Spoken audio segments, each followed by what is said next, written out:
Welcome to Eel Marsh House, setting of The Woman in Black by Susan Hill. I'm going to show you today how we can annotate a quotation so that we can analyse it in as much depth as possible, because what I find is that a lot of students struggle to really dig into the language in as much depth as they possibly can. Okay, so I'm going to annotate a quotation for you in real time and see what we come up with. And here's our quotation. The house is described as a tall, gaunt house of grey stone. It stood like some lighthouse or beacon. And the first thing I'm going to do is I'm going to think, well, what's actually happening here? And I'm going to write that the house is being described as Arthur Kipps first approaches. The author is referring to the way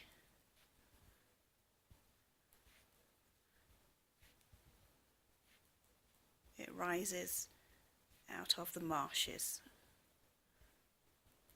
Okay, so then let's have a look at these descriptive words here. So we know that these are adjectives.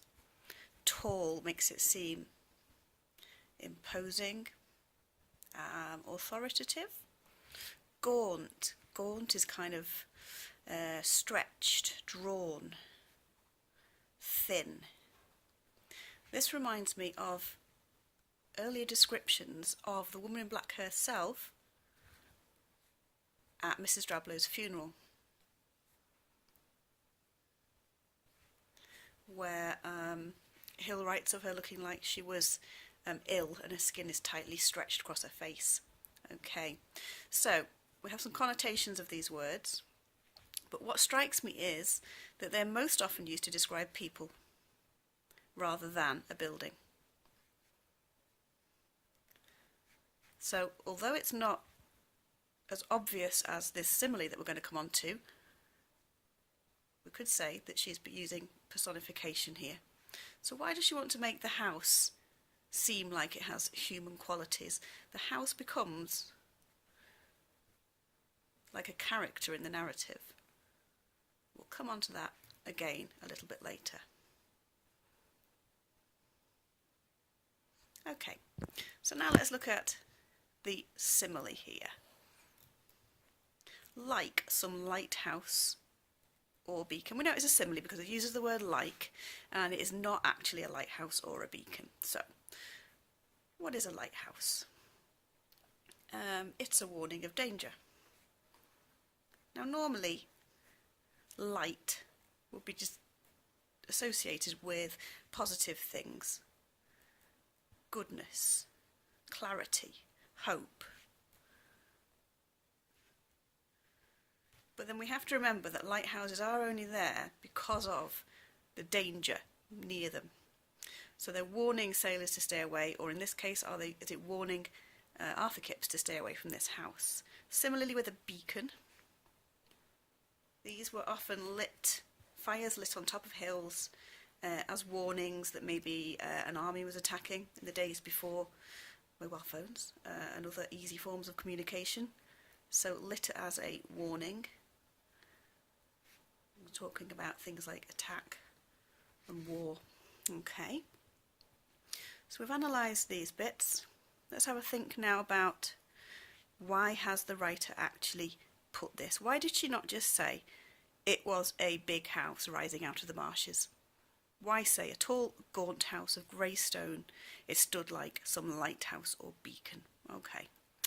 I think, and obviously this is my interpretation, if you have your own ideas that's fine, we're just trying to get those ideas flowing. So I think that she wants to make the house into a malevolent character, a bad character, evil, that is out to get Arthur Kipps. Malevolent, I can't spell at the same time as talk.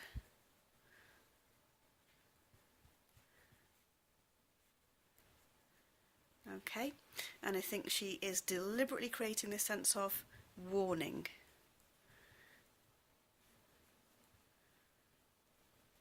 So that as readers,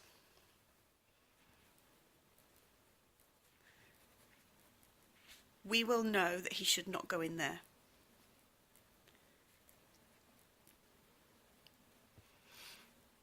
We might be afraid for him. But obviously, because we're reading a ghost story, we also want to know what happens.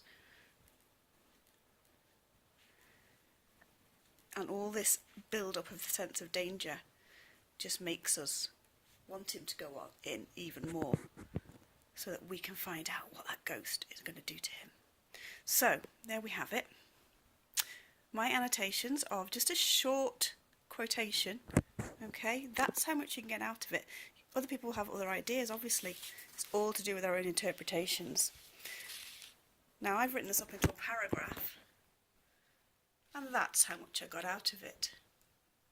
Okay, if you want to read all of that, you'll have to pause so that you can read it. Hope you can read my handwriting. Okay, but I just wanted to show you how much you can actually pull out of just a short quotation if you use a bit of imagination, linking the words to things in the book that you've already seen, linking them to all the things you might associate with them, the connotations, and then drawing in what you think the writer used them for and what the effect is on the reader, which obviously could be different because there are as many different interpretations as there are readers. Okay, thanks for watching. Bye.